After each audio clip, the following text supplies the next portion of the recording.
Maayong adlaw sa inyong tanan mga kasama og mga idol and kung kabalo mo on air and dapat kabalo pud mo sa ilaha off air. Welcome sa ato ang second episode sa ato ang media personal behind the mic. My name is Mikey Guaan, kauban nato karong adlaw walay lain ang station manager sa IFM Cagayan de Oro 99.1. Laylain si Sir Nathan Nemil. Maayong adlaw, Sir Nathan, and welcome sa atong podcast. Maayong adlaw, Kim or Mikey Gua. Mikey Gua. Pareha gyapon ko sa imuhan gyapon mga pangalan. Yes, Ano and ka nagsugod nagsugod sa pangalan nga medyo na unsa ka sa broadcast? actually ang gisugdan gid nako ang history sa akong broadcasting.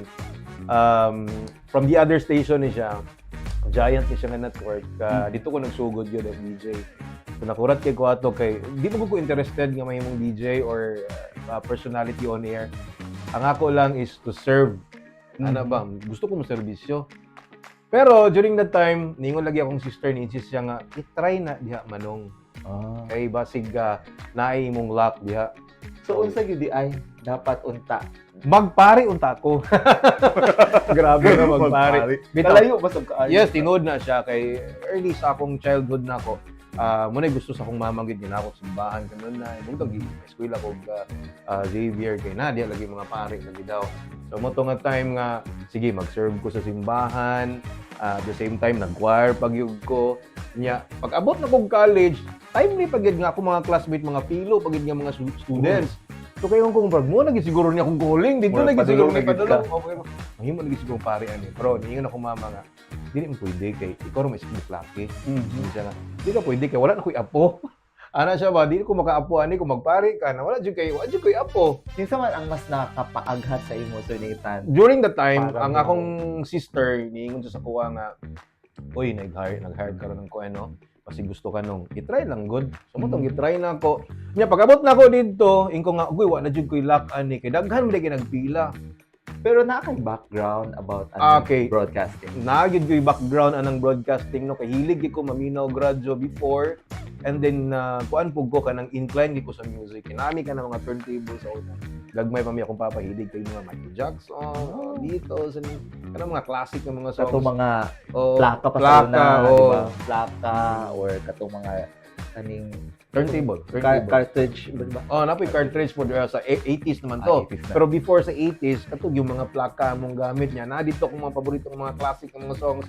Mo to siguro nga incline ko sa music nga dako gid akong library or lapad-lapad akong library sa music mo tong sige pwede jud ko ani. So dito ni fit in jud ko sa ilang kuan. Then kung imposible gid siguro ni siya. Imposible gid siguro ni siya nga makapasar ko ani ilang kay daghan kay tanan. And then eventually sa tanan nga nag-apply dito ako ray nakuha. So grabe nga ito nga murag night twist akong kinabuhi, murag lahi na pud ning dagan sa akong kinabuhi karon nga diri na pud broadcasting. So mo to gi-try na ko og grab ang opportunity kay. And you started sa imong broadcast mga unsa nga year? Nasa sa wala pa 2000. 2000. Wala pa 2000. So, sa pangalan nga nana ko sa mga 25 years. Sa pangalan nimo nga unsa to imong gamit na pangalan? Before is Nathan Ross. Hindi ka pwede sa una nga di ka mag-English on air. English sa radio. Kinahanglan ni memorizing gid mo mga basic adlib nga this is tapos unsa nga radio station. And then keep on listening. I'll be with you for 2 hours. And playing ang schedule, di ba na siya? Ang schedule nako before, kung baguhan ka, nagina sa kanang kanang mga bragmingaw kay nga oras, 1 to 3 in the afternoon. Wala pa paminaw. Or 9 to 12 midnight. 9 to 12 midnight. Dito kay butang. Di agad ang kaning murag training ground man na siya. Training ground. Basta 9 to 12, di ba? Yes. More of the talking, bahala kay mo na. Bahalag magkasayop-sayop ka dito. Pero before, tagaan yun mig script or maghimo yun mig script. Kaya parang yun nga, maklaro yun ang mga adib. Hindi ko din masayop. Pero radio before, it's more of the English speaking, di ba? Yes. And then, kailangan yun ka nga mag-compose yun mo kagalingon. Kaya nga, no, na may daghan kay mga instances nga like for example kanang ma-off air. So unsa man na nimo nga isa ra ka duha imong player na nag-play na ang isa na off air siya and then what I mean is nag-ambak imong CD so kinahanglan nimo to i-remove Naa imong kay CD. ready na daan. Yes, dapat naka-cue na po gaglain nga song and then kung wala kay naka-cue na line na song, Ug you have to memorize the library. Imo nga birahon natin si Celine Dion, birahon ako ni play na ko ni To Love You More.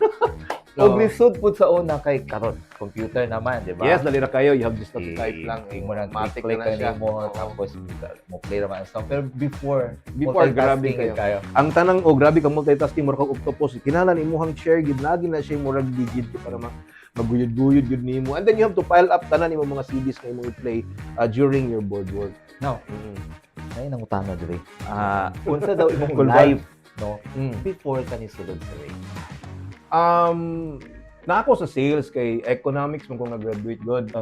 So sa sales ko, nag-try ko ng sales. Pero mo lagi to, isa ra ka tuig, wala siya ni lampos. Kay murag na ka problema to among company. So mo to nga time na mo to ilan ni kusong system nga long bakit gusto ka. Ma-apply sa radio kay kabalo mo kami music. So yun to akong live. Ang childhood dream nimo before is dili man siguro nimo childhood. Dili gyud dili gyud. Ang kinitawagan niya ang pagpari. Kay ang mama man ang nagusaan di ba sa imuha. Pero kung sa gid mo gusto gyud. Kadtong yun, gusto jud ko magpari kay ganahan man jud ko maminaw ang mga pari kay kanang istorya sila, labi nagna sila pero karon na mausab. Wala siya na kita po. Do you have any struggles? Wala man hinuon kay at least nakita nako nga ang akong live karon mura gyapon tug kana bitong pari bitaw.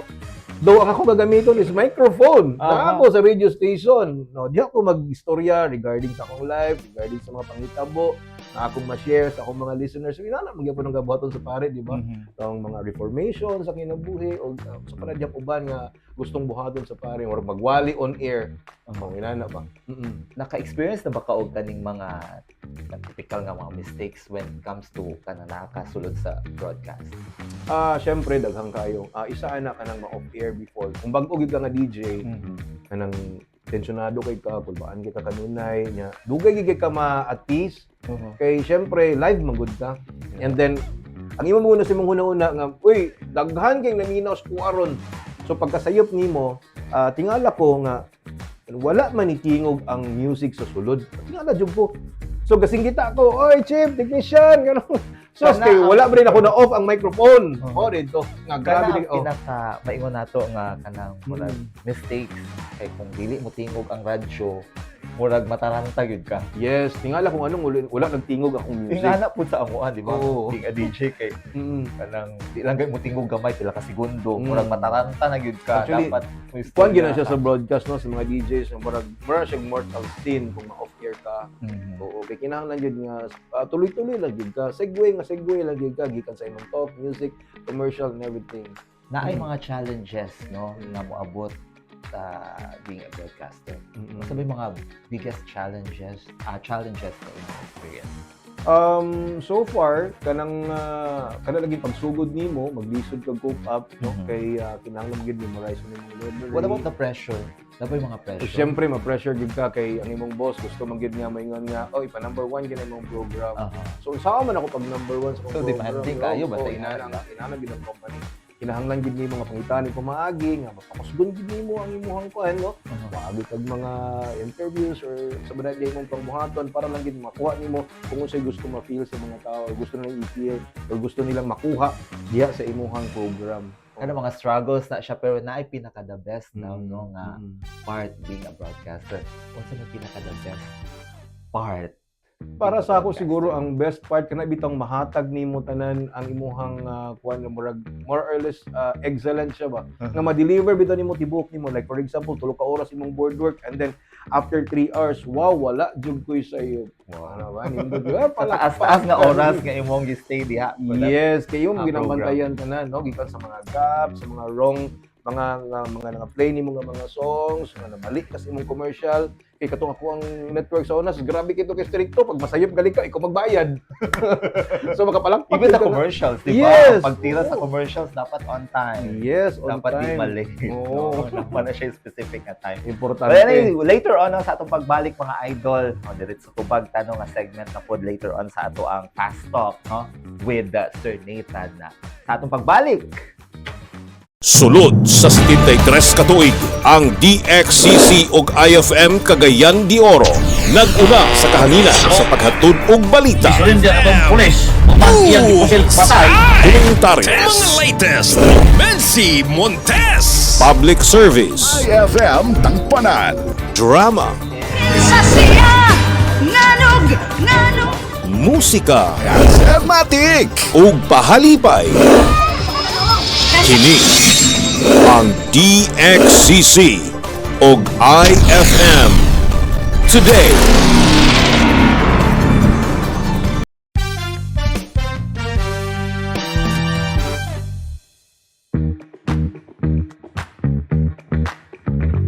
Balik ta sa atong pagpanaguban sa ato ang media personal behind the radio mic, no? Kauban paghihapon ninyo inyong Idol Mike Higwa, and syempre kauban ang ato ang si Idol Nathan Neville. Idol Nathan, fast talk pa. Uy, O dili grabe, sa mga fast pangutana, walay lain itubag, Murag no? artista, Kung unsa no? ra gyud word na imong itubag, no, para sa atong fast talk. Sige. Nakoy word nga ingon, words dai, two words. Oh. Choose lang Pilian. sa pilian nimo. So, walay sa'yo pa na. Walay sayo. Okay. Tanan So, walay correct. katawanan po na. Wala. Naaya po, kinagmay. Okay, sige. Na ato ng sugdan. Ang unang pangutana, open or close? Open. Ay, ganun yun siya. Open late or early? Better late na naman. Early, girl. Early, dapat early. Yun. Tulog or mata? Tulog. Tulog. Fast or slow? Fast. Ay, ako po nang pangutana, buak or liki? Liki lang siguro. Tomorrow or yesterday? Dapat tomorrow. Init or bugnaw? Mas nindot ng bugnaw. Makabugto or makakapyot? Okay na mga kapyot. At least, no? Napay ka good or kod-kod? Kod-kod lang kay hinay raman. Kagod, Siga mas or... Mas kusog mo magagod. Siga or palong? Siga. What about mubo or taas? Okay na ako sa mubo. Why sulod or puno? Okay nang way sulod. Tawag or tubag? Tubag. Daghan or jutay? Mas nindot ang daghan. Straight or kulot? Kanahan kong kulot. Thank you so much. So medyo na ila-ila na nato siya, no, sa iyong mga tubag.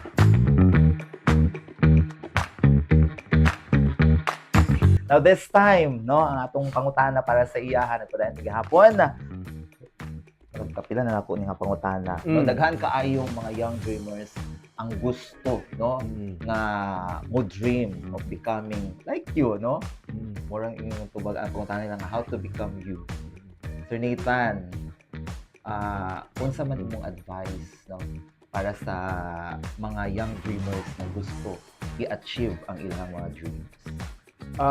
Para sa kuha, ang importante gyud is porsigido gyud ka, no, sa imong kabuhaton. Kay sa akong mga nakita man gud, labi na gyud og kanang batanon pa. I'm not talking about sa kanang karon nga mga batanon, no.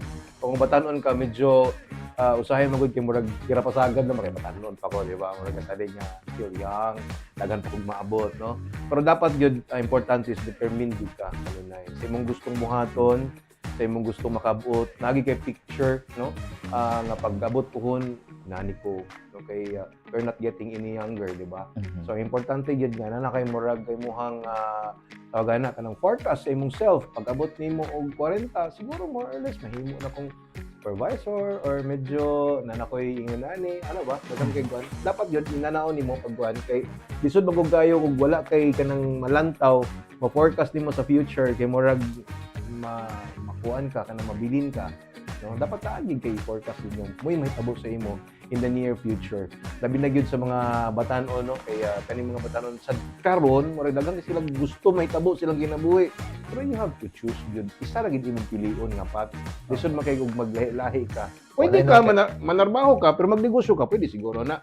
Pero kung after pila ka years lahi na pud imong gusto, after pila ka years, so wala kay 10 years sa imong life, no. So dapat na ay direction. Yes, dapat. Direction. Dapat. Straight gid imong direction. Kining ato mga kabataan karon, gamay lang nga pressure, medyo mawala na dahil. Grabe gyud. Mawala na dahil og kanang unsa ka nang mo na emotional na kaayo, tapos nga na may tabo. What's your advice sa mga pag-handle no sa pressure and failure? Kung ano siya, kanang inanagid siguro kung batanon pa ang tao, no? Kanang maglisod pa siya og cope up ba. Kay labi na gyud og sayop ang iyang mga peers, ang iyang mga amigo niya. Dili mao iyang advice, dili mao iyang mga circle of friends, no? Nya kanang mga circle of friends kay hara di ko buwanha diha og kanang nindot kay inyong life pero pag problemado kay ka wala diha. No? So para sa mga batan-on karon, you have to choose your friends gyud nga kanang matawag gid niyo mga amigo gid ninyo. Nga bisag unsay mahitabo, bisag lagyo na kay mo, magkita gyud mo mga amigo gyud. Importante naman na. And then naman nimo mga parents, kanang mga parents mo gud nato, coach mo gud nato na sila. Do dili na nila i-direct ang atong life kung ato kapadulong, pero they would serve as coach mo gud. Sila nang magtudlo sa tuwa nga o kani guwapo ni, nindot ni. Pero depende na gyapon na sa ila. Kung sa ilang gusto sa ilang kinabuhi. But anyway, you have, para sa kuha, mamili gid ka kung kinsa nga mga friends, kinsa nga mga tao, imong istorya labi na gid karong panahon na nga kanang mo nga ay weak na kayo mga batanon karon, but actually dito na sila weak. Inana gid ang batanon. Ang tao lang, mga peers lang yun na Yes, importante gina siya. Importante. Choose the right Yes, person. importante na siya. Sir, your message no to your listeners, kung sa atong mga viewers sa atong Facebook, sa atong podcast. Yes. Ay mo kalimot ha. Kanunay mo maminaw sa 99.1 IFM News Cagayan de Oro. Kay daghan pa mi giluto para sa inyo, daghan mi kumuhaton para tawagan ni daghan mi ipakita sa inyo sa atong FB page as well as sa ato pong counterpart sa RMN DXCC. So we're doing a lot of things kauban ang atong mga OJTs nga naron dire, atong mga cameramen, as well as sa atong production team. Salamat kay Angelo, no? And sa tanan natong mga listeners, just keep on listening sa tuwa niya. Napod mi pa promo puhon-puhon mo si Taramedia sa inyo. Yeah. One word that best describes Sir Nathan. One word lang. Dependable. Dependable, di ba? Maaasahan. Thank you so much, Sir Nathan Nemel, na sa ato ang podcast. And there you go, no, mga kasama o atong mga idol, kung gusto ninyo, no, ma-spill next, no, ang ato ang gusto, ang inyong gusto or paboritong DJ or broadcaster, no? Kung gusto mo comment, no, comment lang sa ato ang Facebook pages, ang ato ang IFM CDO and ang ato ang RMN DXCC. Kay diri sa media personal behind the mic, ang mic dili lang, no, pang broadcast, no, pang expose pod sa tanan. This is Mikey Gua, and thank you so much, no, sa pag-view sa ato ang podcast. Hangtod sa sunod.